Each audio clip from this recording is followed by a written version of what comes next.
रघुवीर समर्थ सुखा सारिखे पूर्ण वैराग्य जाचे वसिष्ठा परिज्ञान योगेश्वराचे कवी वाल्मिका सारिखा मान्य ऐसा नमस्कार माझा सद्गुरु रामदासा. श्रीराम मला वाटते अंतरी त्वा वसावे तुझ्या दासबोधासी त्वा बोध व्हावे अपत्या परी पाववी प्रेमग्रासा महाराज या सद्गुरु रामदासा. जय जय रघुवीर समर्थ. शांताकारं भुजगशयनं पद्मनाभं सुरेशं विश्वाधारं गगनसदृशं मेघवर्णं शुभांगं लक्ष्मीकान्तं कमलनयनं योगिभिर्ध्यानगम्यं वन्दे विष्णुं भवभयहरं सर्वलोकैकनाथं यं ब्रह्मा रुद्रमरुतस्तुन्वन्ति दिव्यैस्तवैः वेदैः साङ्गपदक्रमोपनिषदैर्गायन्ति यं सामगाः ध्यानावस्थिततद्गतेन मनसा पश्यन्ति यं योगिनो यस्यान्तं न विदुःसुरासुरगणा देवाय तस्मै नमः. सर्वोपनिषदो गावो दुग्धा गोपालनन्दनः पार्थो वत्सः सुधीर्भोक्ता दुग्धं गीतामृतं महत्. गोपाल कृष्ण भगवान की जय. जय जय रघुवीर समर्थ. आज पौष शुद्ध सप्तमी शके 1947 आणि 27 डिसेंबर 2027. पौष शुद्ध सप्तमी हा शिखांचे धर्मगुरू असणारे 10वे गुरु असणारे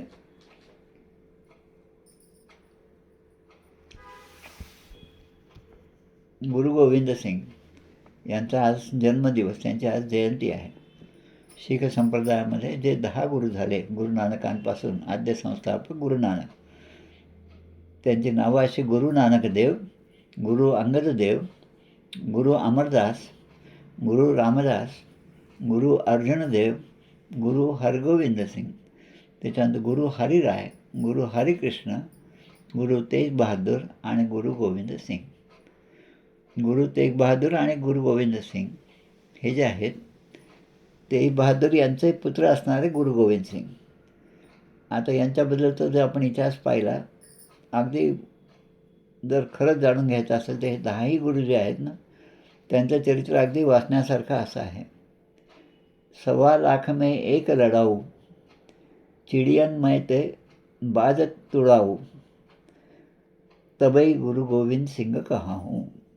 मी स्वतःला गुरु गोविंद सिंग म्हणून घेईल किंवा 1.25 लाखाचे एक लढाऊ, म्हणजे 1.25 लाख मोगलांच्या सैन्याशी मी जेव्हा एकटा लढेल तेव्हा मी स्वतःला गुरु गोविंद सिंग म्हणेल. आणि चिडियन ते मै बाज उडावू, म्हणजे चिडियन म्हणजे एखादे पक्षी असेल, त्या पक्षाच्या पंखामध्ये सुद्धा मी एवढी ताकद निर्माण करेल की तो एखादा घार किंवा एखादा मोठा पक्षी असेल आणि तो पक्षी जसं युद्ध करेल त्याप्रमाणे मी त्यांच्यामध्ये ती देशभक्तीची प्रेरणा निर्माण करेल.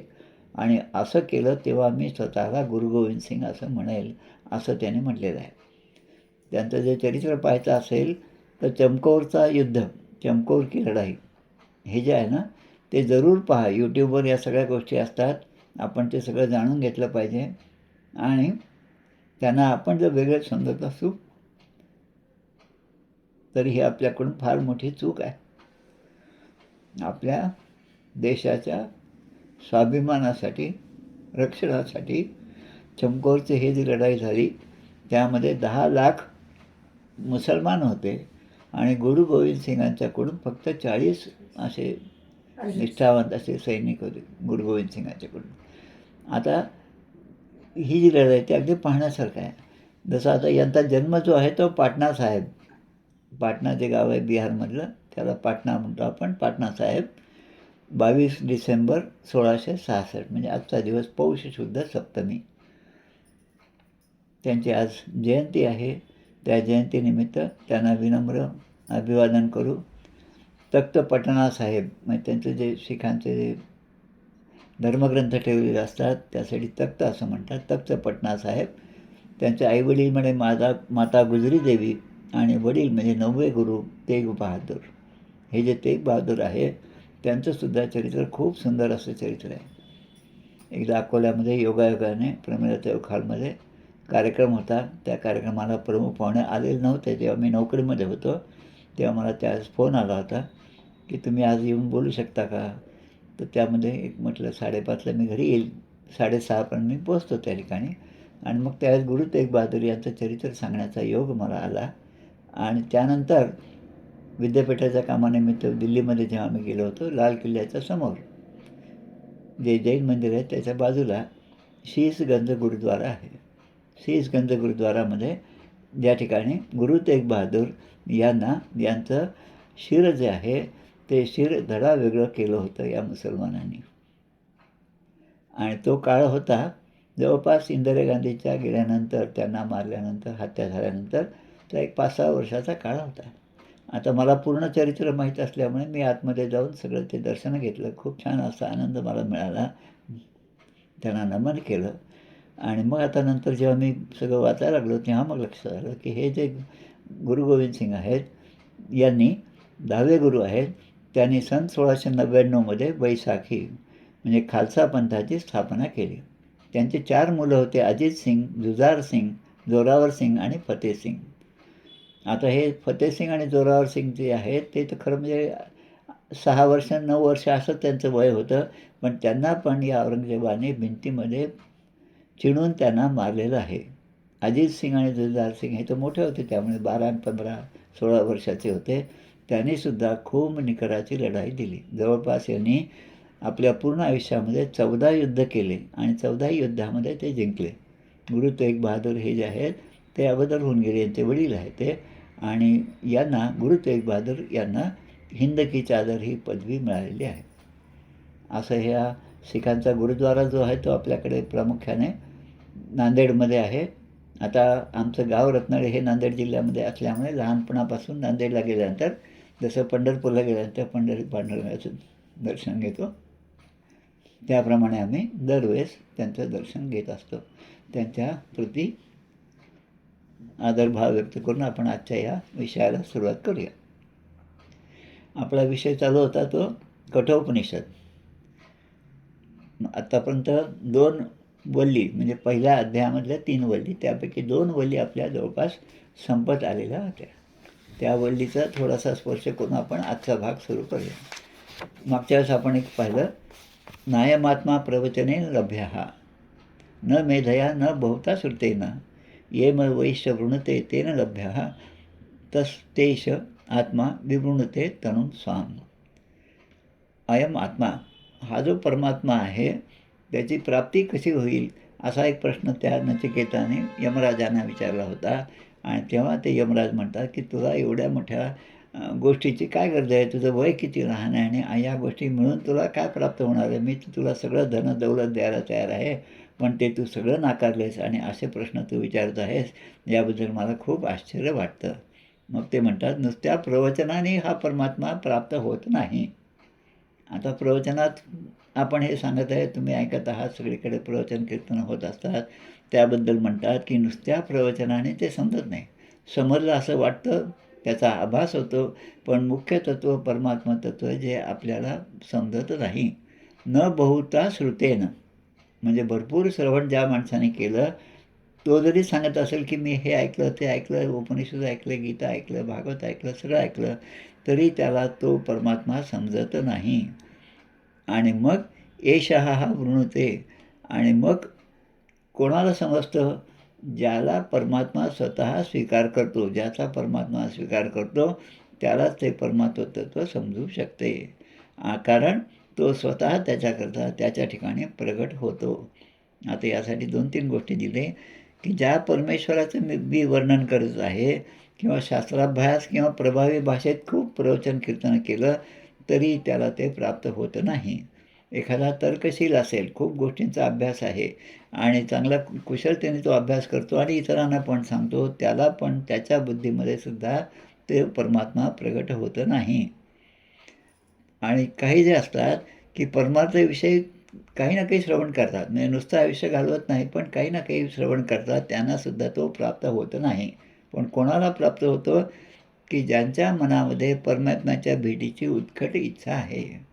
तळमळ निववीरे रामकारुण्य सिंधू षडरिपू कुळ माझे तोडी याचा विरोधू. हे षडरिपू जे आहे त्यापासून मला दूर कर आणि तळमळ जी आहे माझ्या अंतरंगामध्ये तुझ्या भेटीची ती माझी तळमळ तू पूर्ण कर. असं जो करेल, असं जो विनंती करेल, अशी जो प्रार्थना करेल त्याच्यासाठी भगवंत सहजपणे प्रगट होतात.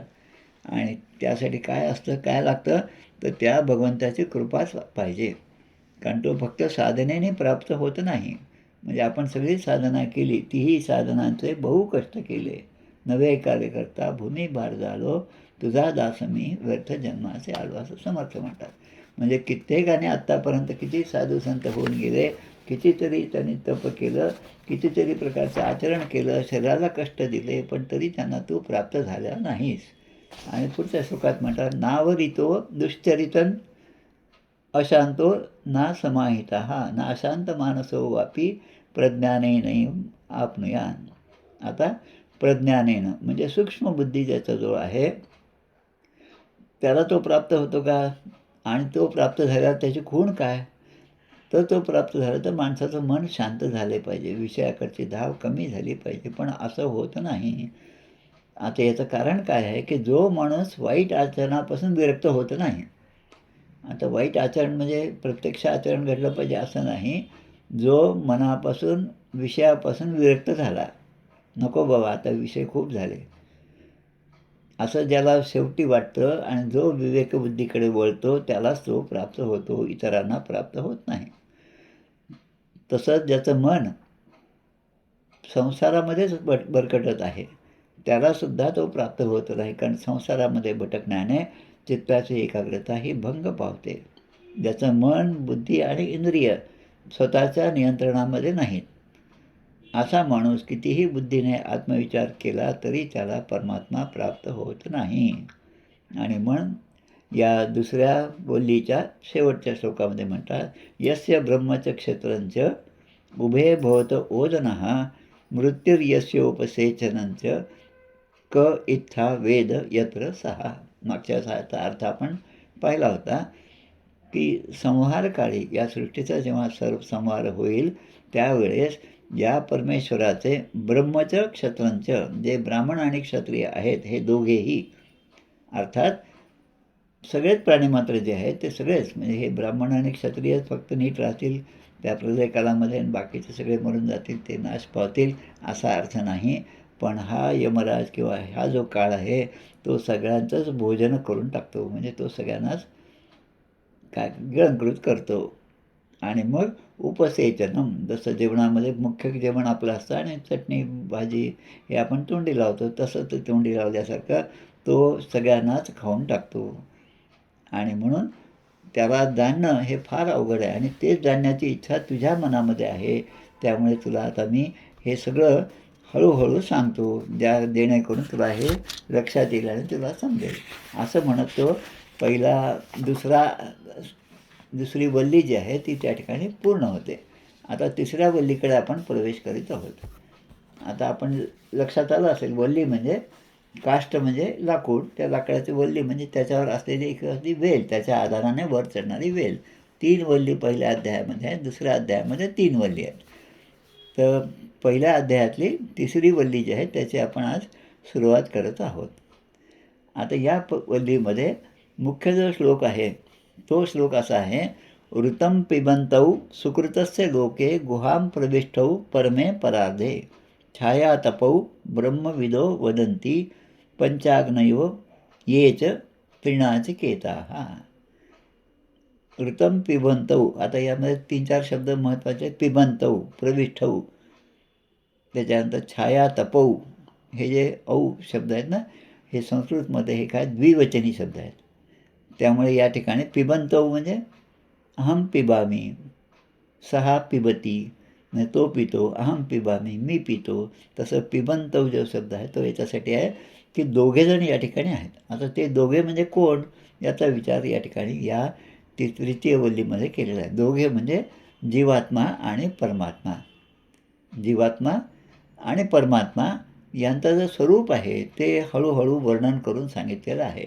आणि त्याला जाणण्यामुळे आपल्याला त्या परमात्म्याकडे जाता येईल, त्याचं फळ आपल्याला प्राप्त होईल असा अर्थ आहे.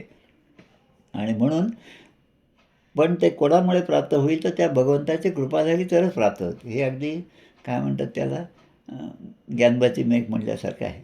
तुम्ही सगळं करा, सगळी साधनं आहेत, त्या सगळ्या साधनांनी तुम्ही जा, पण जोपर्यंत माझ्या मनामध्ये येणार नाही तोपर्यंत तुम्हाला माझी भेट होणार नाही. असं ती किल्ली भगवंताने आपल्याजवळ ठेवलेली आहे. म्हणजे त्या भगवंताची कृपा झाली पाहिजे. सगळं जरी केलं तरी देवा तुझी कृपा असू द्यावी असं म्हणून नम्र भावाने जो म्हणतो त्याच्यासाठीच तो प्रगट होतो. वृतम पिबंतौ सुकृतस्य लोके. म्हणजे याचा अर्थ काय की जीवात्मा आणि परमात्मा यांचा परिचय यमराज करून देत आहे. ब्रह्मवेत्ता म्हणजे ज्याने ब्रह्म जाणलेलं आहे. आता अनेक कारणाने ज्याने ब्रह्म जाणलेलं आहे म्हणजे कोण? जो ब्रह्म जानाति ब्रह्मम इति ब्राह्मणः. म्हणजे हे मुळामध्ये ब्राह्मण कोणाला म्हणायचं? जे ब्रह्म जाणतात, जे सदा ब्रह्मामध्ये विचरण करतात, जे ब्रह्माच्या विचारामध्येच तल्लीन असतात आणि त्याचाच ते एकांतामध्ये विचार करीत असतात, त्यांना ब्राह्मण म्हणतात. आता असे जे आहेत ज्ञानी महानुभाव किंवा दुसरीकडे कर्म जे आहे ते यज्ञादी कर्म आहे, शुभकर्म आहे. हे यज्ञादी शुभकर्म ज्यांनी केलेले आहेत ते सुद्धा असंच म्हणतात की हे मनुष्य शरीर जे आहे फार दुर्लभ आहे.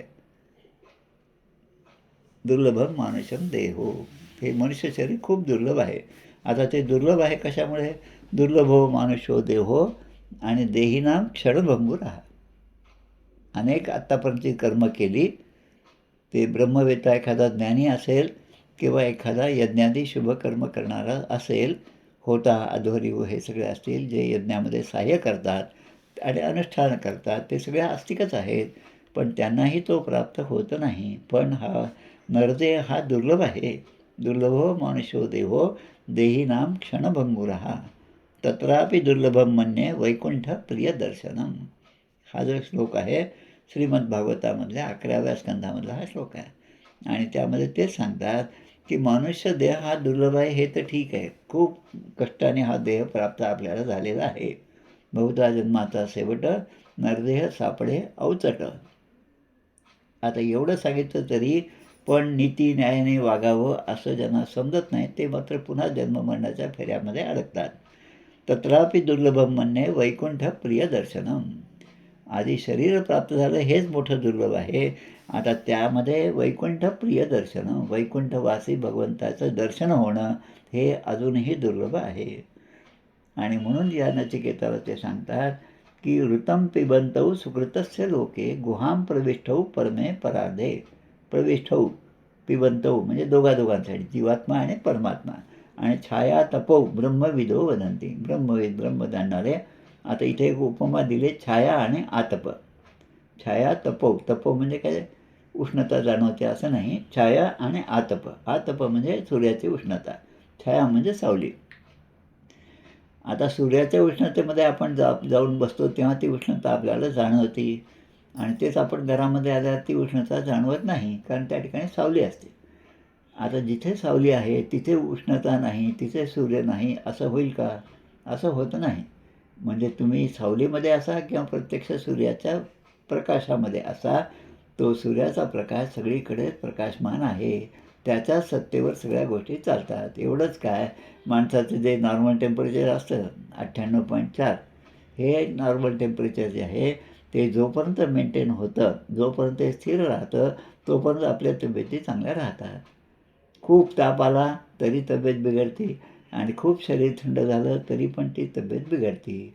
आता खूप ताप येणं आणि खूप थंडी वाजलं, आता या दोन्ही छाया तपो याच्या अर्थाने लक्षात घ्या.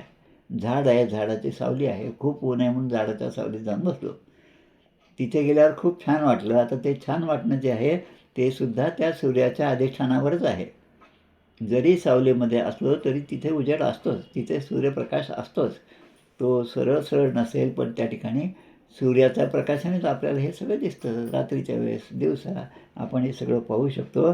म्हणजे शेवटी त्या सूर्याच्या प्रकाशाशिवाय कुठलीच गोष्ट चालत नाही. छाया तपो ब्रह्मविदो वदंती. असं सगळे ब्रह्मविद जे आहेत ते सांगतात. आता जीवात्मा आणि परमात्मा याच्यातला फरक आता या ठिकाणी समजावून सांगतायत. कोण? नचिकेताला यमराज प्रत्यक्ष सांगत आहेत. आता ते म्हणतात की जसा एक छांदोग्य उपनिषदामध्ये सुद्धा असाच मंत्र आहे की हे दोघे आहेत, सावली आणि ऊन, हे जरी भिन्न भिन्न असले तरी त्या दोघांमध्ये सुद्धा सूर्याचा प्रकाश आहेच. मग असा वदंती म्हणजे सांगतात किंवा म्हणतात. वदंती म्हणजे अनेक वचन आहे, सगळेच म्हणतात की आणि त्रिणाचिकेता 3 वेळेस शास्त्रपूर्वक या नचिकेताग्नीची निवड केली असा जो असेल त्यासाठी 6 तौ ते 6 वदती तौ वदतः आणि ते वदंती असं प्रथम पुरुष एकवचन, द्विवचन आणि बहुवचन आहे. अनंत जन्मीचे पुण्य जोडे तरीच परमार्थ घडे, मुख्य परमात्मा आतुडे अनुभवासी. म्हणजे सगळं थेरी जरी पाठ असेल, सगळं जरी असेल तर प्रात्यक्षिक त्याचं जोपर्यंत करत नाही तोपर्यंत त्याचा अनुभव येत नाही. आपल्या आत्मारामामध्ये सुद्धा अशाच प्रकारच्या 5 समास आहेत. शेवटचा समास जो आहे तो स्वानुभव निरूपण. स्वानुभव म्हणजे आतापर्यंत सगळं समजलं, माया काय ते समजलं, ब्रह्म काय ते समजलं, ब्रह्म आहे, मायेचा त्याग करा हे पण समजलं, पण त्याचा अनुभव जोपर्यंत येत नाही, जोपर्यंत अनुभव संपन्न होत नाही आपण, तोपर्यंत त्या वस्तूचा मी प्रत्यक्षपणे सांगू शकत नाही. गोड वस्तू गोड आहे नुसतं सांगून चालत नाही, पण ती गोडी एकदा चाकली की मग ती गोडी अशी अवीट अशी गोडी आहे. प्रापंचिक, संसारिक या लौकिक कुठलीही गोडी जरी असेल तर तिची गोडी फक्त सुरुवातीलाच वाटते. गीतेमधले आपण ते 3 श्लोक पाहिले, राजस, तामस आणि सात्विक. जी गोडी असते ती सुरुवातीला खाताना खूप गोड लागते, पण परिणामे विषमीव. आणि काही जे आहेत सुरुवातीला कडू असते पण त्याचा परिणाम मात्र चांगला होतो. म्हणजे पुन्हा तेच आपलं श्रेय आणि प्रेय, त्याप्रमाणे या गोष्टीचा आपण विचार करावा. आणि म्हणून पंचाग्नेया हा जो पंचाग्नी संपन्नग्रस्त आहे त्याला जीवात्मा आणि परमात्मा याच्यातला फरक जर लक्षात घ्यायचा असेल त्यासाठी गीतासुद्धा खूप छान प्रकारे श्लोक सांगते. गीतेमध्ये 5व्या अध्यायामध्ये असा श्लोक आहे, दातारम यज्ञ तपसाम सर्वलोक महेश्वरम सूरधम सर्वभूतानां ध्यात्वा माम शांती मृच्छती. आता इथे पण पहिल्यांदाच आपण पाहिलं की एवढं सगळं प्राप्त झालं तरी त्याला शांती प्राप्त होणार नाही, समाधान प्राप्त होणार नाही जोपर्यंत तो परमात्मा तत्वाला जाणत नाही तोपर्यंत. दातारम यज्ञ तपसाम सर्व लोक महेश्वरम. दातार यज्ञ तपसा म्हणजे यज्ञाने तपाने, दाता म्हणजे दान देण्याने तो प्राप्त होत नाही. सुरधम सर्वभूतानां ज्ञात्वा माम शांती मृच्छती. ज्ञात्वा म्हणजे माझ्या स्वरूपाला जोपर्यंत तुम्ही जाणत नाही तोपर्यंत मी प्राप्त होत नाही. आणि ते करण्यासाठी काय आहे तर माझी इच्छा झाली पाहिजे. तुम्ही पुष्कळ म्हणाल जसं आपण भगवंताचं नाम घेतो ते मी नाम घेतो, खूप लहानपणापासून घेतो, खूप निष्ठेने घेतो, त्याशिवाय पाणी पित नाही, त्याशिवाय आमका करत नाही, हे सगळं जरी खरं असलं तरी माझं नाम भगवंतापर्यंत पोचतं की नाही हा प्रश्न आहे. मी घेतलेलं नाम भगवंतापर्यंत पोचण्यासाठी मध्ये जे जे अडथळे आहेत, मी नाम घेतो, मी 3 तास नामाशिवाय मी काही तोंडात घेत नाही, पाणी पण पित नाही, म्हणजे हे सगळं जिथे जिथे मी आहे त्या मीच्या पुढे भगवंत अजून दूर दूर जातो. ईशावास्य उपनिषदामध्ये तो परमात्मा तत्व, ते परमात्मा तत्व किती दूर आहे ते पण सांगितलेलं आहे. ते अगदी आपल्या जवळ आहे आणि आपल्यापासून भरपूर दूर आहे. आता या श्लोकाचा अर्थ लावताना मला फार अवघड गेलं ते अगदी जवळ पण आहे. आता जवळ असेल तर का दिसत नाही आणि दूर असेल तर ते मला कसं प्राप्त व्हावं याचा विचार ईशावास्य उपनिषदामध्ये सुद्धा सांगितलेला आहे. आता या जीवात्मा आणि परमात्मा याची जी तुलना जी आहे ती छाया किंवा सावली आणि ऊन यांच्याशी केली. आता जीवात्मा कसा आहे तो अल्पज्ञ आहे, अल्पप्रकाशी आहे. अल्पप्रकाशी अल्पज्ञ म्हणजे त्याचं ज्ञान सीमित आहे, कारण तो स्वतःच सीमित आहे. आणि परमात्मा कसा आहे तो सूर्याच्या प्रकाशाप्रमाणे सर्वज्ञ आहे, तो सगळं जाणतो आणि आपण मात्र थोडंसं जाणतो. पण आपलं काय होतं, आपण थोडंसं जाणलं तरी आपण स्वतःला खूप मोठे अभिमानी समजतो, खूप ज्ञानी समजतो. आणि जसं जसं आपण असं समजतो त्या परमेश्वराचा विसर पडतो आणि जुने ठेवणे मीपणे आकडे ना समर्थ आपल्याला सांगतात. जुनं ठेवणं काय, की त्या परमात्म्यापासूनच मी वेगळा झालो. तो अंशी मी तो अंश आहे आणि तो अंशी आहे. म्हणजे माझ्याजवळ जे काय आहे ते सगळं त्याचंच आहे असा ठाम निश्चय जोपर्यंत साधकाचा होत नाही तोपर्यंत तो परमात्मा आपल्याला भेटणार नाही. त्या परमात्म्याची भेट अवघड आहे. आता या दोघांमधला फरक जो आहे, जसं सावलीत पण उन्हाचा प्रकाश असतो जसं सांगितलं मी, तसं आपल्यामध्ये सुद्धा जो ज्ञानाचा प्रकाश आहे, आपल्यामध्ये सुद्धा जे चैतन्य आहे, जे तत्त्व आहे, ते तत्त्व भगवंताने दिलेलं आहे. याचा विसर पडला की मी आणि माझं हे सुरुवात होतं. आणि एकदा मी आणि माझं सुरुवात झालं, त्यामुळे मी हे केलं, मी ते केलं आणि माझ्यामुळे ते झालं, असं जे जे जितकं आपल्या भाषणामध्ये, बोलण्यामध्ये, वागण्यामध्ये येईल तितका भगवंत आपल्यापासून दूर जातो. तद्दूरे तद्वंतिके ईशावास्य उपनिषदात म्हटलेलं आहे. तसं या परमात्म्याला जाणण्यासाठी आणि त्याला प्राप्त करण्यासाठी आता दोन गोष्टी आहेत. एक तर त्याला जाणणं, म्हणजे एखादं काय म्हणतो आपण, स्कूटर शिकायचे, टू व्हीलर शिकायचे. आता ते शिकायचे म्हणजे आपण ते चालवायला शिकतो, पण ते बिघडल्यावर पुन्हा मग त्या गॅरेजमध्येच जावं लागतं आपल्याला. मग त्याला जाणणं म्हणजे ती बिघडल्यावर मग त्याला उपाय काय, आपल्याला काय करावं लागतं हे सुद्धा समजणं. म्हणजे गाडी चालवणं वेगळं आणि त्याचं तंत्रज्ञ होणं ते वेगळं. आणि हे दोन्ही जरी झालं तरी ती गाडी चालवताना आपला कुठेही अपघात होणार नाही. हे कोणामुळे होतं? हे भगवंताच्या कृपेमुळेच होतं. आणि ती कृपा सदैव आपल्यावर राहावं असं ज्याला वाटतं त्याने मात्र सदैव त्याचं चिंतन केलं पाहिजे. अहो येता जाता उठत बसता म्हणजे प्रत्येक ठिकाणी माझी जी काय हालचाल आहे, जे काय माझा व्यवहार आहे, त्या सगळ्या व्यवहाराच्या मागे तो आहे हा विचार मनामध्ये पक्का असला पाहिजे. तोच पूर्ण प्रकाश आहे, तोच सर्वज्ञ आहे. माझ्याकडे काय जे आहे ते सगळं त्यानेच दिलेलं आहे. आणि असं ज्याला वाटतं म्हणजे जीवात्मा आणि परमात्मा यातील फरक ज्याच्या लक्षात येतो, कारण तो सगळ्याच शक्तिसंपन्न आहे, सामर्थ्य त्याच्या ठिकाणी आहे. आणि त्या अंतर्यामी असणाऱ्या भगवंताचं चिंतन मी अखंडपणे केलं पाहिजे. आता याच्यासाठी काय उपाय आहे? तर आमचे भगवान श्री रामकृष्ण परमहंस, खरं म्हणजे त्यांचं चरित्र फार कमी आम्ही वाचलेलं आहे. विवेकानंदांचं चरित्र आणि रामकृष्ण परमहंस, शारदा मातांचं चरित्र. आता त्यामध्ये संस्कृत श्लोक अजिबात नाहीत असं म्हटलं तरी चालतं. कुठे 2-4च असतील, फार काही नाहीत. पण ते इतक्या सोप्या भाषेमध्ये सगळ्या गोष्टी समजावून सांगतात. परमात्मा आणि जीवात्मा याच्यातला फरकसुद्धा ते समजावून सांगतात. त्यांचा जर तुम्ही फोटो पाहिला असेल तर ते एकीकडे आपला हात असा वर करतात आणि दुसरा हात आपल्या छातीवर ठेवतात. आता छातीवर हात ठेवतात आणि तेव्हा ते काय म्हणतात, या ठिकाणी जो बसलेला आहे, दातारम यज्ञतपसां सर्व लोक महेश्वरम सूर्यम सर्वभूतानां ज्ञात्वा मां शांती पृच्छती.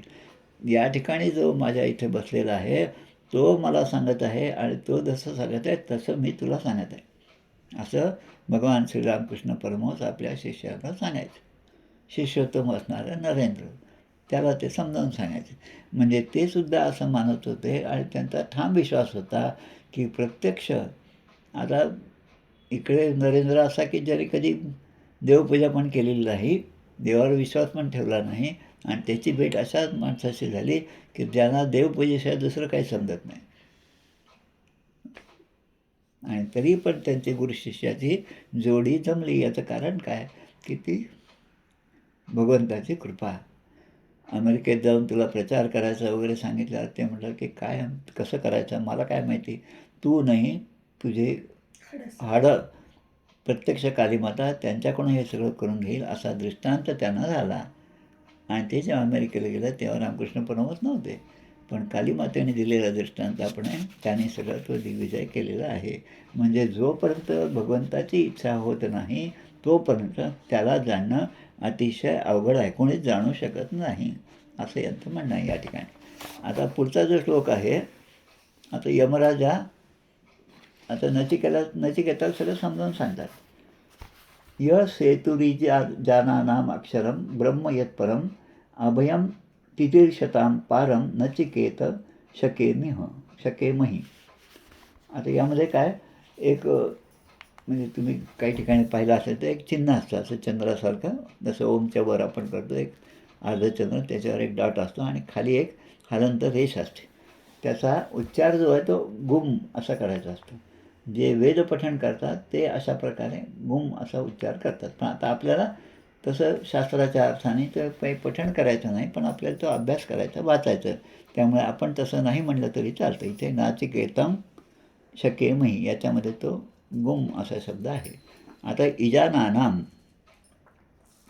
यसेतुर इजानानाम अक्षरम ब्रह्म यत्परम अभयम तितीर्षतां पारम नाचिकेतम शकेमही. इजानानाम म्हणजे यज्ञ करणारा, इज यज्ञ इजो महेज्येष्ठ, आपण भगवंताचं नाम आहे यज्ञ इज, म्हणजे हे यज्ञ जे करणारे आहेत त्यांच्यासाठी म्हणून सांगतात. यह सेतू म्हणजे जो दुःख समुद्र हा संसार भवसागर ज्याला पार करून जाण्यासाठी ज्याचा हा योग्य असा हा सेतूच आहे की जो आपल्याला त्याच्या मार्गाने गेलं की तो आपल्याला पार घेऊन जाणार, म्हणजे भवसागर पार करून देणार आहे. नाचिकेतम तम नाचिकेतम, त्या नचिकेताला म्हणजे नचिकेताग्नी जो आहे पारम तितीर्षताम, समुद्र जो आहे संसार समुद्र तो पार करण्याची ज्यांची ज्यांची इच्छा आहे. यत अभयम ते त्याच्या भयरहित पदाला धरून किंवा त्याचा आश्रय घेऊन ते पार करू शकतात. अक्षरम, अक्षरम म्हणजे काय, क्षरश्च अक्षर एवच म्हणजे क्षर आणि अक्षर. क्षर म्हणजे ज्यामध्ये सारखे घट होत असते आणि अक्षर म्हणजे जे कधीही कमी होत नाही, जास्त होत नाही. पूर्णम पूर्णमिदं पूर्णात पूर्णमुदच्यते पूर्णस्य पूर्णमादाय पूर्णमेवावशिष्यते. पूर्णम एव अवशिष्यते, त्यातनं कितीही काढलं तरी ते कमी होत नाही आणि काही टाकलं तरी ते काही वाढत नाही. मागेच मी जसं सांगितलं तसं त्या दापोलीला एकदा गेलो तेव्हा मी सहज विचारलं की इथे जेव्हा पावसाळा असेल तेव्हा इथे पूर असतो का, म्हणजे त्या खाडीमध्ये. तेव्हा तो नावाडी जो होता तो अगदी अनपढ असेल, तो पण माझ्याकडे पाहून असला, काय माणूस एवढं शिकलेला आहे समजतो, पण इथे काही समुद्रामध्ये काय काही भरती आणि ओहोटी फक्त ती पौर्णिमा अमावस्येलाच असते. एरवी समुद्र जसा आहे तसाच आहे. ते समुद्राकडून शिकायला पाहिजे की सगळं संपन्नता असूनही तो शांत आहे. प्रशांत महासागर, प्रशांत कशाला म्हणतात की ज्याच्या ठिकाणी प्रकर्षाने शांतता जाणवते तो प्रशांत महासागर. तसं ज्याचं रूप आहे, तसा जो भगवंत आहे, तसा जो जीवात्मा आहे म्हणजे परमात्मा आहे, त्याच्यापर्यंत पोचण्यासाठी जीवात्म्याची इथे सारखी एक ओढ लागलेली आहे नचिकेताच्या मनामध्ये ते जाणून घेण्यासाठी.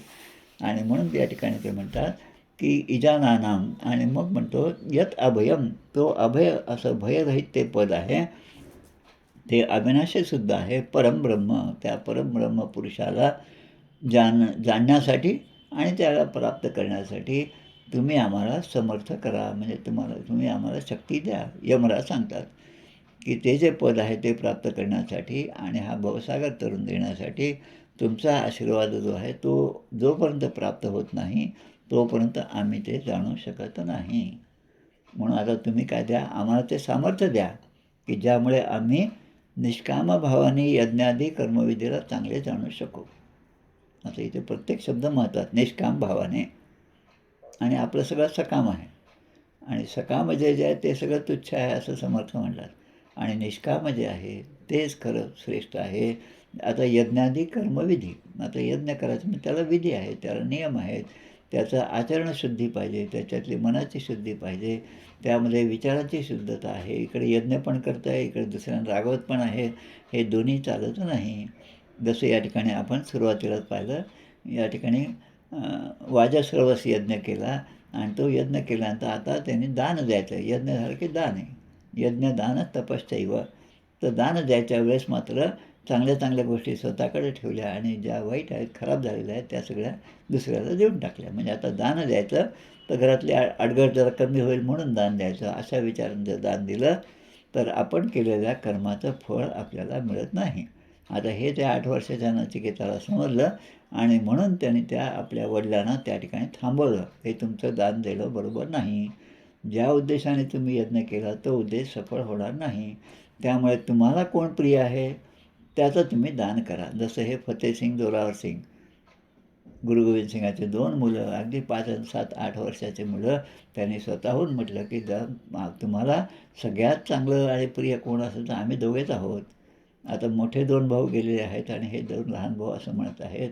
आणि मग तेव्हा त्यांच्या आज्ञेने त्याने या दोघांना त्यांचं बलिदान जे आहे ते स्वतःच्या डोळ्याने पाहिलेलं आहे. आता असं दान जे आहे तेव्हा करतो तेव्हा जीवात्मा हा परमात्म्याच्या प्राप्तीच्या लायकीचा होतो. आणि परमात्म्यालाही असं वाटतं की अरे हा खरंच याच्या ठिकाणी तळमळ आहे माझ्या भेटीची, आणि म्हणून तो त्यांच्या ठिकाणी प्रगट होतो. आता आता एक उपमा दिलेली आहे. आता हे नचिकेताला समजावून सांगण्यासाठी एक उपमा दिलेली आहे. आता इथे असं आहे की परमात्म्याला जाणण्याचं आहे. त्याच्यासाठी चांगला उपाय काय? तर उपाय एकच आहे की मनोभावे त्याची प्रार्थना केली पाहिजे. म्हणजे आता ज्याची माया आहे ती माया आपल्याला गुरफटून टाकू नये आणि त्या मायेला त्याने आवर घालावा, जेणेकरून आपला प्रवास, आपला संसार, आपला प्रपंच असा निर्धोकपणे व्यवस्थितपणे चालला पाहिजे. कुठल्याही प्रकारचं आकर्षण माझ्या मनामध्ये निर्माण होणार नाही. म्हणून त्या मायापतीला आपण प्रार्थना केली पाहिजे, मनोभावे प्रार्थना केली पाहिजे. ओवी खूप सोपी आहे पण अर्थ खूप आहे त्यामध्ये. साधक भावे नमस्कार घाली, त्याची चिंता साधूस लागली, सुगम पंथे नेऊन घाली, जेथील तेथे. साधक भावे नमस्कार घाली. आता भावे म्हणजे मनापासून पूर्ण भावाने, एका म्हणजे काय म्हणतात त्याला, आत्मसमर्पणाच्या भावनेने जर आपण नमस्कार केला तर ज्यांना आपण नमस्कार करतो, ज्या त्या ठिकाणी आपण शरणागत होतो, त्याची कृपा आपल्यावर सहजपणे होती. आणि ती कृपा होण्यासाठी हे असं अनुष्ठान वगैरे हे सगळं केलं तर मग हा भवसागर पार करणं खूप सोपं आहे असं सांगतात. आणि म्हणून एक वाक्य आहे की आता त्या परमात्म्याला जाणण्यासाठी म्हणजे साधनं जो आहे ते साधनं काय आहे, कसं जाणायचं, ते आम्हाला असं सामर्थ्य द्या की जे निष्काम भावाने आम्ही आमचं कर्म करू आणि आपल्या आज्ञापालनासाठी अनुष्ठान प्राप्त करू शकू आणि तो भवसागर आम्ही सहजपणे तरून जाऊ. ते निर्भय पद जे आहे ते तुम्ही आम्हाला द्या. आणि आता या ठिकाणी एक उपमा देतात, एक रूपकाने समजावून सांगतात. यम हे नचिकेताला समजून सांगतात. काय म्हणतात? आत्मानं रथिनं विद्धी शरीरं रथमेव तू, बुद्धिं तू सारथिं विद्धी मन प्रग्रहम एवच. आत्मानं म्हणजे हे नचिकेता, जीवात्मा जो आहे तो स्वतः कसा आहे, तो एखादा रथाची उपमा या ठिकाणी दिली. आता रथ आहे, रथ आपण सिनेमामध्ये टी व्हीवर पाहिलेला आहे. प्रत्यक्षात रथ फार कमी पाहतो आपण. पण त्या रथाला एक रथी असतो त्यावर बसलेला, तो रथाचा स्वामी आहे. तो रथ तो स्वतः चालवतो असं तू समज. आणि शरीर जे आहे, शरीराला एक रथ समज. आणि म्हणून दशरथ हा शब्द आहे. दशरथ पंचज्ञानेंद्रिय आणि पंचकर्मेंद्रिय हे ज्याच्या ताब्यात आहे ते दशरथ. आणि त्यामध्ये आता लगाम पाहिजे. ते घोडे आहेत आणि ते घोडे कसेही स्वतःच्या मनात येईल तसं कानाद्वारे शिरल्याप्रमाणे कुठेही भरकटू शकतात. आता त्यांना ताब्यात आणण्यासाठी म्हणून हा रथी, त्याच्या हातामध्ये एक काय म्हणतात लगाम असतो. त्याला इथे म्हणे प्रग्रहम. बुद्धिं तु सारथिं विद्धी मन प्रग्रहम एवच. विद्धी म्हणजे विद म्हणजे जाणून घेणे. विद्वान आपण म्हणतो, विद्वान. आणि विद्वान म्हणजे कोण? ज्याने सगळं जाणून घेतलं आहे तो विद्वान. आत्मानं रथिनं विद्धी. आपल्या आत्म्याला त्या रथाचा तू उपमा दे आणि ते तू जाणून गेले. आणि शरीरम रथम एवत. आपलं शरीर हे तो रथ आहे.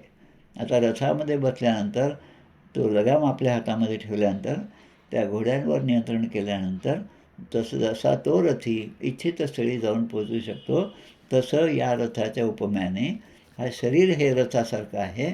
आणि मन बुद्धी चित्त अहंकार हे सगळं जे आहे, अंतःकरण पंचक आहे, ज्ञानेंद्रिय आहे, कर्मेंद्रिय हे सगळं आहे. पण त्यामध्ये महत्त्वाचं काय आहे की आपलं मन जे आहे ते इतर ठिकाणी भटकू न देणे. जसा घोडा आहे, लगाम आहे, पण लगामच आपण हातातून सोडून दिला तर ते 4 घोडे 4 दिशेला पळतील आणि आपली अवस्था फार वाईट होईल. तसं माझं मन भरकटणार नाही, यासाठी काय करावं की माझं मन भरकटणार नाही म्हणून विषय जे आहे, विषयाची ओढ जी आहे ती बहिर्मुख असणारं जे विषय आहेत ते माझं मन अंतर्मुख झाले पाहिजे. आता अंतर्मुखता होण्यासाठी त्याला काहीतरी आलंबन पाहिजे, त्याला काहीतरी आधार पाहिजे. आणि तो आधार एकदा आपल्याला प्राप्त झाला की माझं मन कधीही भरकटणार नाही. पुन्हा स्वामी विवेकानंदाच्या गोष्टीकडे जाऊ आपण. त्यांचे मित्र कॉलेजमध्ये असणारे त्यांना त्या ठिकाणी एका वेश्येकडे त्याला घेऊन जातात. त्यांची परीक्षात पाहण्याची वेळ असते. ते त्या ठिकाणी जातात. तर ती जी बाई असते त्या ठिकाणी एक पद म्हणत असते. आवाज पण सुंदर असतो. ती पद म्हणते, प्रभू मोरे अवगुण चित्त न धरो, समदर्शी है नाम तुम्हारे, प्रभू मोरे अवगुण चित्त न धरो. त्या ठिकाणी गेल्याबरोबर त्यांना जाणवतं की इथे आपण जाऊ नये, म्हणून ते 2 मिनटं त्या ठिकाणी थांबतात. आणि त्यांचं थांबलेलं पाहून ती बाई त्या ठिकाणचे गाणं म्हणते की प्रभू मोरे अवगुण चित्त न धरो, समदर्शी, तुम्ही समदर्शी आहात. आता समदर्शी म्हणजे तुम्ही दोघांकडे एका दृष्टीने पाहता. जसं धर्म आणि अधर्म, धर्म हा छातीचा भाग आहे, अधर्म हा पाठीचा भाग आहे, हे आपण भागवतामध्ये ऐकलेलं आहे. तसं हे दोन्ही जर तुमचेच भाग असतील, ऊर आणि सावली हे दोन्हीच तुमचे असेल आणि दोन्ही ठिकाणी तुम्हीच आहात हे जर असेल, तर मग माझ्यामधला जो दुर्गुण आहे तो दुर्गुणसुद्धा तुमच्याच कृपेने दूर होणार आहे. म्हणून तुमची कृपा माझ्यावर झाली पाहिजे. आत्मानं रथिनं विद्धी शरीरं रथमेव तु, बुद्धिसारथिं विद्धी मनप्रग्रहम एवच. आता बुद्धी जी आहे ती बुद्धी म्हणजे काय, रथामध्ये बसला हा जीवात्मा आहे आणि बुद्धी तिला सारथी म्हटलेलं आहे, रथ चालवणार. आणि मन जो आहे, आता हे लगाम कसे आहेत ते मन आहे. मन एव मनुष्याणाम कारणं बंध मोक्षयो, हे मनच मोक्षाचं सुद्धा कारण आहे आणि काय म्हणत त्याला आपण आपल्याला बंधनाचं सुद्धा कारण हे मनच आहे. आणि म्हणून मनाच्या श्लोकाचं महत्त्व त्यासाठी जास्त आहे. श्लोक जरी 205 असले तरी त्यामध्ये खूप छान प्रकारे आधी मनाला उपदेश करा आणि ते मन एकदा आपल्या ताब्यामध्ये आलं की मग या जीवात्म्याला परमात्म्याची भेट होणं काहीच अवघड नाही. आत्मानं रथिनं विद्धी शरीरं रथमेवच, बुद्धिं तु सारथिं विद्धी मनःप्रग्रहम एवच. आता पुढच्या श्लोकामध्ये म्हणतात, म्हणजे ते दोन्ही हे जे तिसरा आणि चौथा श्लोक जवळपास सारख्याच अर्थाचे आहेत. इंद्रियाणाम हयानाहुर विषयांस्तेचु गोचरन्, आत्मेंद्रिय मनोयुक्तम भोगते त्याहुर मनीषिणः. मनीषिणा म्हणजे ज्ञानीजन, एक रूपक या ठिकाणी दिलं. इंद्रिय जे आहे ते घोड्याच्या रूपाने आहे. हयान म्हणजे हय म्हणजे घोडे, हयग्रीव अवतार आहे. आहुहू आपण म्हणतो आव्हान केलं म्हणजे भगवंताचं आव्हान केलं, म्हणजे भगवंताला बोलावलं आहून आणि त्याबद्दल सांगतात आहुहू. आणि विषयान म्हणजे विषयांना तेषु गोचरन. आता हे घोडे जे आहेत त्यांना जर आपण मोकळं सोडलं तर ते त्या मनामध्ये जसं येईल तसं ते इकडे तिकडे भरकटच राहतात. शाळेमध्ये हेडमास्टर नसले की शिक्षकही व्यवस्थित शिकवतील याचा भरोसा नसतो, मुलं शिस्तीमध्ये राहतील याचासुद्धा भरोसा नसतो. पण आपल्या भोवती भगवंत नेहमीच लक्ष ठेवून आहे हे जर आपल्या मनाने पक्क गृहीत धरलं तर माझं प्रत्येक पाऊल हे सत्कर्माकडेच जाणार आहे, मी मनाने कुठलंच पाप करणार नाही, असा त्या भगवंताचा माझ्यावर लक्ष आहे हा भाव आपल्यामध्ये पक्का झाल्यावर माणूस सन्मार्ग जो आहे तो कधीही सोडून जाणार नाही. सन्मार्गाने तो राहील. चालू नये असन्मार्गी, सत्यता बाणल्या अंगी, रघुवीर कृपा ते प्रसंगी, दास महात्म्य वाढवी. हे कोणतं आहे, समर्थाने लिहिलेलं पत्र आहे शिवाजी महाराजांना अफजल खानाच्या वेळेस, की तो सरदार निघालेला आहे आणि एकांती विवेक करून इष्टयोजना करावी, एकांतामध्ये बसून तुम्ही इष्टयोजना करावी असं ते सांगतात. तसं या ठिकाणी म्हणलं की इंद्रियाने हयानाहुर विषयास्तेचु गोचरन्, आत्मेंद्रिय मनोयुक्तम भोगते त्याहुर मनीषिणः. म्हणून त्या सगळ्यांबरोबर हा भोगता जो आहे स्वतःलाच म्हणता. म्हणून जीवात्मा परमात्म्यापासून वेगळा झालेला आहे आणि अनंत काळापासून या जन्ममरणाच्या फेऱ्यामध्ये तो भरकटत आहे आणि आता त्याला या गहन अशा वनामध्ये भरकटून आता तो विटलेला आहे, या संसाराला विटलेला आहे. आणि म्हणून त्याच्यामध्ये आता काहीतरी चांगला उदय झालेला आहे. म्हणजे बद्ध, मुमुक्षू, साधक आणि सिद्ध मुमुक्षू अवस्था त्याला प्राप्त झाली आहे. आणि भगवंताच्या भेटीची त्याची तळमळ आणि विषयापासून विरक्ती प्राप्त व्हावी यासाठी त्याची करुणा, या सगळ्या गोष्टी एकत्र केल्या तर भगवंताला त्या ठिकाणी यावंच लागतं आणि भगवंताचा त्या ठिकाणी प्रगटीकरण होतं असं सांगणार. हे 3रा आणि 4था श्लोकच आहे. तो अजून विशेषत्वाने आपण पुढच्या प्रवचनात पाहणार आहोत. या सगळ्यामध्ये एकच आहे की 2-4 गोष्टी फार महत्त्वाच्या आहे की भगवंताच्या प्राप्तीसाठी आपलं आत्मसमर्पण पाहिजे. आणि किती आपण जरी केलं तरी दैवम चैवात्र पंचमम 18-14 18 गीतेच्या 18व्या अध्यायामधला 14वा श्लोक. अधिकरणम करता, अधिकरण करता कर्म हे सगळं आहे. पण दैवम चैवात्र पंचम, दैव म्हणजे देवाचा भाग जो आहे, देवाचा आशीर्वाद, देवाची कृपा जी आहे ही सगळ्यात महत्त्वाची आहे. जोपर्यंत ते नाही तोपर्यंत काहीच चालणार नाही. खोटी नोट असते, त्यामध्ये त्या गव्हर्नरची सही असेल तरच मग ती बाजारात चालते. आणि ती सही पण खोटी आहे तर ती नोटसुद्धा खोटी असेल तर आपण जो व्यवहार करतो तो व्यवहार आपल्याकडून पापच घडवतो. आणि म्हणून त्याकडे लक्ष देऊन प्रत्येक आपल्या हालचालीकडे भगवंताचं लक्ष आहे हे नेहमी लक्षात राहिलं तरच जीवाकडून काहीतरी चांगलं कर्म होणार आहे. त्या जीवात्म्याला परमात्म्याची प्राप्ती होणार आहे. असा हा नचिकेता आणि यमराजाचा संवाद असणारा पहिल्या अध्यायामधली 3ऱ्या वल्लीतला 3 आणि 4 श्लोकापर्यंत आपण आलेलो आहोत. पुढच्या वेळेस आपण पुढचा भाग पाहूया. त्या ठिकाणी आता थांबूया आपण. गोपाल कृष्ण भगवान की जय. जय जय रघुवीर समर्थ. श्रीराम जय राम जय जय राम. थांबायचं. हो ठीक आहे. जय जय